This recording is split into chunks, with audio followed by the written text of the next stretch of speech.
और सरकार की जिम्मेदारी है कि हमारे अपने बीच से अपने लोग चले गए, 26 लोग शहीद हुए हैं, और किस तरह से हुए, छोटे बच्चे के सामने उसकी बाप को गोली मार दी गई, हमारी बहन विधवा हो गई, 6 दिन की शादी नहीं हुई थी, और उस बाप पे क्या गुजरी होगी जो उसने बाप ने 10 दिन पहले साफा बांधा था, 6 दिन पहले कि हम अपने ये हमारा बेटा दूल्हा बना, और 10 दिन बाद उसकी अस्थि विसर्जन करना पड़ा उनको। ये चिंता का विषय नहीं है, चर्चा इस पे होनी चाहिए। भारतीय जनता पार्टी ने क्या पोस्ट किया था उसमें, जब ये दरिंदगी हुई थी तो पोस्ट किया था, धर्म पूछा जात नहीं पूछी। अरे उन्होंने धर्म पूछा जात नहीं पूछी, ये तो भाई ये तो उनके नापाक इरादे हैं जो धर्म पूछ के गोली मारी है, क्योंकि वो चाहते थे हिंदुस्तान के अंदर में एक सी राजनीति का जन्म देना चाहते थे जिससे हमारे आपके बीच में नफरत चले, लेकिन वो अपने मंसूबे में कामयाब नहीं हो पाए। वहीं पे आदिल हुसैन नाम का व्यक्ति खड़ा था जो वहां पे घुड़सवारी करवा रहा था, वो बीच में कूदा, वो कश्मीरी, वो हिंदुस्तानी, वो मुस्लिम कश्मीरी, उसने उनकी राइफल पकड़ी और राइफल की वो बंदूक पकड़ी और पांचों बंदूकें उसके सीने पर उतार दी, वो भी शहीद हो गया। यह है हिंदुस्तान की संस्कृति संस्कार, चाहे मुस्लिम हो, चाहे हिंदू हो, सिख, ईसाई हो। जब राष्ट्र की बात होती है हम एक साथ खड़े होते हैं, हिंदुस्तानी हम एक साथ हैं, एक साथ मिलकर पाकिस्तान को जवाब देंगे। इसलिए सरकार से बोला गया, सरकार आप आगे बढ़िए, हम सब आपके साथ हैं। लेकिन सरकार क्या कर रही है, किसने क्या पोस्ट किया, किसने क्या बोला, किसने क्या सुना, कौन कहां गया, कौन कहां नहीं गया, कौन कहां जा रहा है, कौन कहां नहीं जा रहा है, ये इसमें लगी हुई है। अरे आपको लगना चाहिए कि पाकिस्तान के खिलाफ ऐसी कार्रवाई करनी चाहिए कि उसको याद आए पूरी जिंदगी भर तक कि उसने किसको आंख दिखाई है, ये होना चाहिए। लेकिन आप हमारे को आंख दिखा रही भारतीय जनता पार्टी, विपक्ष की बातों को पकड़ रही है। मुझे लगता है ऐश्वर्या जी काफी आराम से आप बोल लिए, ठीक नहीं है, बोल लिए अनुराग भदौरिया, दैट्स इट, हुआ, thank you, now come down. Shahzad counter. देखिए, अनुराग जी ने बहुत अच्छी बात की शुरुआत में। उन्होंने कहा कि उस परिवार का दर्द समझिए जिसके परिवारजनों की जान गई है। मान्यवर शुभम द्विवेदी के घर जाने से किसने इनकार किया, क्योंकि संबंध नहीं था। और किसने कहा कि हिंदू होने के लिए मारा गया है, ऐसे कोई प्रमाण नहीं है, हिंदू भी हिंदू को मारता है। उनके दर्द को किसने कम करके आका, राम गोपाल यादव जी ने। अनुराग जी, आप क्या बोलते हो आपको कभी समझ में नहीं आता। मैंने ये थोड़ी कहा कि किसने क्या पोस्ट किया है या किसने क्या बोला है उससे हमको आपत्ति है, करते रहिए, उनकी तो पुरानी फितरत है, पर उसका दुरुपयोग पाकिस्तान कर रहा है। और मैंने आपको एक नहीं अनेकों उदाहरण दिए। सिद्धरमैया चीफ मिनिस्टर है, कोई ऐरे गहरे नत्थु कह रहे नहीं है, उनका बयान मीडिया में प्ले हो रहा है और बाकायदा पाकिस्तान कह रहा है अंतर्राष्ट्रीय मंच पर कि हमारा कोई लेना देना नहीं है। ये देखिए, ये सिद्धरमैया ठीक बोल रहे हैं, ये देखिए अखिलेश यादव ठीक बोल रहे हैं, ये देखिए तारिक कर्रा बोल रहे हैं कि हमारी बातचीत होनी चाहिए, ये देखिए सैफुद्दीन सोज बोल रहे हैं कि पाकिस्तान ने हमला नहीं किया और इंडस वाटर ट्रीटी बंद करना बिल्कुल गलत है। इसीलिए मैं आपसे पूछ रहा हूं, ये आपके साथी है, आपका क्या स्टैंड है इन पर, इसके ऊपर एक शब्द नहीं बोल रहे। और दूसरी बात, अनुराग जी, आज जो ट्वीट किया है कांग्रेस पार्टी ने, चौधरी फवाद ने उसको रीट्वीट किया और कहा नॉटी कांग्रेस। शहजाद, रोक रहा हूं आपको 1 मिनट। प्रधानमंत्री के साथ जो बैठक चल रही थी, जिसकी तस्वीरें मैं चाहता हूं इस बीबी जी के साथ 50-50 ब्रेक करे, मेरे को दिखाने की जरूरत नहीं है, वो तस्वीर के साथ आप उसमें ब्रेक करें। प्रधानमंत्री ने खुली छूट दी है तीनों सेना अध्यक्षों को, राष्ट्रीय सुरक्षा सलाहकार, रक्षा मंत्री और सीडीएस के समक्ष के बीच सामने, और क्लियर छूट दी है और यह बोला है दैट आर्मी विल डिसाइड। हमारी सेनाएं तय करेंगी समय और जगह वार का। हमारी सेनाओं को खुली छूट है आतंकवादियों के हर एक ठिकाने को निस्तोनाबूद करने की। कर्नल शैलेंद्र सिंह, मैं चाहता हूं कर्नल साहब को ले आइए, आप 3 विन बनाइए, BBG in the middle. Colonel साहब, ये बैठक 22 अप्रैल के बाद आज हो रही है।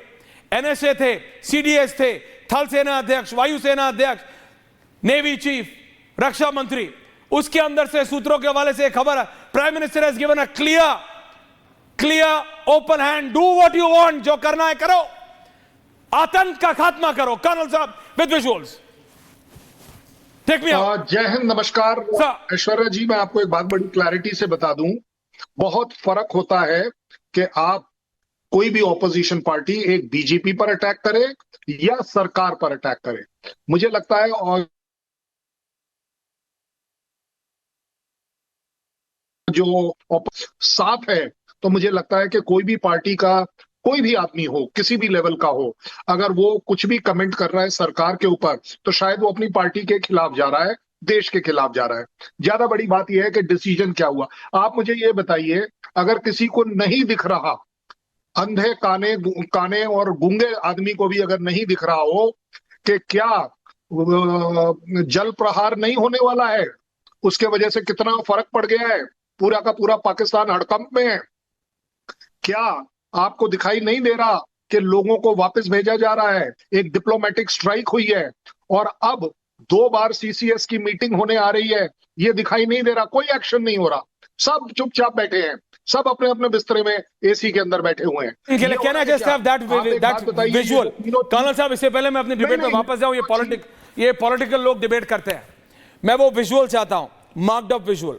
मैं चाहता हूं देश, ये जो बैठक है अपने आप में, कर्नल साहब बीबीजी की जगह वो विजुअल शर्मा, तो मैं समझाना पड़ता है हर चीज। Marked up visuals in the middle, एक तरफ कर्नल शैलेंद्र जी। कर्नल साहब, मैं चाहता हूं कि आप इस बैठक की महत्वता जरा बता सके, the importance of this meeting. Prime minister, रक्षा मंत्री, NSA, CDS, army chief, air chief and navy chief, 60-40 sir. 3 chief, एक सीडीएस, एक एनएसए और एक रक्षा मंत्री जब मिलते हैं तो वो एक बहुत बड़ी चीज के लिए मिलते हैं। ये रोजाना मीटिंग नहीं होती। किसी को अगर याद हो बता दीजिए, पिछले 1 साल 10 साल में कितनी बार ये मीटिंग हुई जहां पर ये लोग आए। जब कुछ बड़ा करना होता है तो आपका कोऑर्डिनेशन टाइम लगता है, आपको ऑन ग्राउंड चीजें करनी पड़ती हैं, और आप देख रहे हैं स्टेप बाय स्टेप हम आगे बढ़ रहे हैं। तीनों के तीनों चीफ ने अपनी अपनी राय दी होगी और उसके साथ ही साथ कुछ एक फाइनल एक्शन प्लान जब प्राइम मिनिस्टर को दिखेगा तभी तो वो छूट देगा। और छूट देने का ही मतलब यह है कि ओके डिफेंस फोर्सेस, देश आपके साथ है, देश की इकोनॉमी आपके साथ है, देश की डिप्लोमेसी आपके साथ है, क्योंकि हम इंटरनेशनल कम्युनिटी को भी साथ ले रहे हैं। आप चीजों की महत्व को समझें, आप सिर्फ पार्टी पॉलिटिक्स ना करें, कोई भी हो चाहे वो।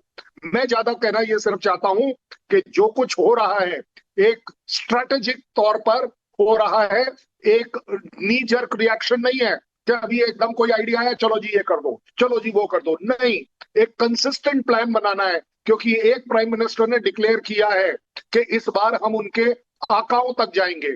आकाओं के जाने का मतलब अगर किसी को समझ ना आए वो बड़ी अच्छी बात है कि हम कहां तक जाएंगे। मान लीजिए मेरी बात, पाकिस्तान की लंबाई चौड़ाई नाप दी जाएगी, गहराई नाप दी जाएगी, लेकिन इन आकाओं को स्ट्राइक जरूर होगी, चाहे इसमें कुछ भी हो जाए, चाहे पाकिस्तान को बुरा लगे, इंटरनेशनल कम्युनिटी हमारे साथ आए या ना आए, ये स्ट्राइक हो रही है। और इसका खौफ अगर पाकिस्तान में है, हम पाकिस्तान की आवाम पर नहीं कर रहे हैं, हम टेररिज्म पर स्ट्राइक कर रहे हैं, हम वहां की सोवरेनिटी को कोई ब्रेक नहीं कर रहे, हम कहीं पर कब्जा नहीं कर रहे। जो हमारा है वो हम लेंगे, जो हमारा टेररिज्म से रिलेटेड लेना देना है उसे हम जरूर खत्म करेंगे। अच्छा लगे बहुत अच्छी बात है, बुरा लगे तो बुरा मान लीजिए, लेकिन ये होने वाला है, ये होने वाला है। अनुराग भदौरिया को समझ नहीं आ रहा। शहजाद, आप कुछ कह रहे थे। शहजाद, आई वांट मैं कंप्लीट अभी तो शैलेंद्र जी ने कही उसी बात को आगे बढ़ाते हुए कि अभी तो केवल नेवी का एक ट्वीट आया तो टीआरएफ ने बोला हमने ये हमला नहीं किया, शाहबाज हॉस्पिटल चले गए। उनके फाइनेंस फॉरेन मिनिस्टर जो है वो किस प्रकार से थरथरा रहे हैं और किस प्रकार से मुनीर साहब और बाकी जनरल्स ने अपने परिवार को बाहर भेज दिया है। परंतु आज मैं सिर्फ इतना पूछना चाहता हूँ अनुराग जी, क्योंकि एक रिस्पॉन्सिबल राष्ट्रीय प्रवक्ता है राष्ट्रीय पार्टी के, जो 3 नंबर की साइज में पार्टी है, उनसे पूछना चाहता हूं सर्जिकल स्ट्राइक किया, प्रूफ किसने मांगा? बालाकोट एयर स्ट्राइक हुआ, अनाउंस आर्मी एयरफोर्स ने किया, किसने प्रूफ मांगा? और आज भी मैं आपसे पूछना चाहता हूं, बीके हरिप्रसाद का ऑन रिकॉर्ड स्टेटमेंट है असेंबली में, असेंबली का स्टेटमेंट कोट कर रहा हूं कांग्रेस का, कि कांग्रेस बोलती है कि ये बीजेपी के लिए पाकिस्तान दुश्मन है, हमारे लिए नहीं है। महागठबंधन की रैली में पाकिस्तान जिंदाबाद के नारे लगे, अखबार में छपा है। अनुराग जी कृपया करके बताइए कि जो सिद्धरमैया से लेकर तारिक कर्रा से लेकर थिमापुर से लेकर हरिप्रसाद, इनका जो स्टैंड है जिसको पाकिस्तान मिसकोट कर रहा है, उसके प्रति समाजवादी पार्टी का क्या स्टैंड है? क्या आप अपने आप को डिस्टेंस करते हो, हाँ या ना? ये मेरे को समझ नहीं आ रहा। जवाब ले लीजिए। हाँ नहीं, जवाब दीजिए, चलिए फिर मैं खोल रहा हूँ डिबेट। जवाब ले लीजिए। हाँ दीजिए। देखिए इन्होंने बोला, देख के तो मैं परेशान हूं। इनकी चिंता क्या है? हमारे राजनेताओं की स्थिति। आप बोलिए। अखिलेश यादव जी शुभम द्विवेदी के घर गए या नहीं गए? मेरा सवाल है कि शुभम द्विवेदी जी के घर नहीं गए, ये सवाल है। सबसे बड़ा सवाल है कि वो हमारे घर में आतंकी कैसे घुस गए? अनुराग भदौरिया सवाल बड़ा है क्या? और हमने बोला, श्री अखिलेश यादव जी ने बोला 5 करोड़ रुपया शुभम द्विवेदी को मारा गया, उस परिवार को सरकार से लड़ रहे हैं वो कि शुभम द्विवेदी एकलौता उत्तर प्रदेश से मारा गया, उसके घर ना जाए पूर्व मुख्यमंत्री, और 5 करोड़ ये क्या बोल रहे हैं? दीजिए। हरिश साहब और यहाँ पर बैठे हैरान हो गए। यहाँ पर जो स्कॉलर्स है, इस्लामिक स्कॉलर्स है, वो भी हैरान है आपकी बात से। मान्यवर हरा कुर्ता छोड़िए, यहाँ पर जो